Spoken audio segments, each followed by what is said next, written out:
நமச்சிவாய. மதுரையில் பிறந்தா வாழ்ந்தா இறந்தா முக்தின்னு பல இடங்கள் இருக்கு. ஆனால் மதுரையில் வாழ்ந்தாலே முக்தி. ஏன் அப்படி ஒரு முக்தி அப்படின்னு பார்த்தீங்கன்னா, மதுரை மாதிரி வேறு எந்த ஊர்லேயுமே இறைவன் வருஷத்துக்கு 365 நாள்னா ஒரு 200-250 நாளாவது மதுரை மக்களோட கோயிலை விட்டு வெளியே இறங்கி மதுரை மக்களை சந்திச்சுக்கிட்டே இருப்பார்.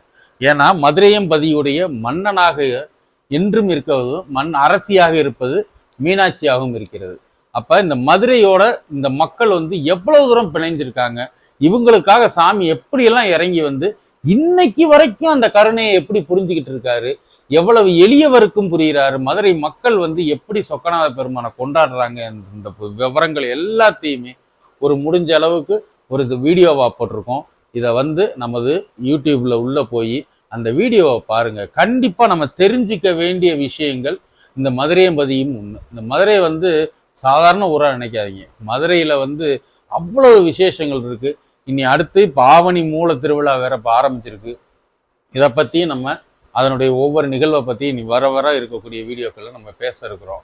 அதனால நீங்க இந்த மதுரையை பத்தி நம்ம பேசின இந்த விஷயங்களை முதலில் அடிப்படையாக தெரிந்து கொண்டு அடுத்தடுத்த வீடியோக்கு நீங்க வரும்போது இன்னும் இது உங்களுக்கு பயனாக இருக்கும்.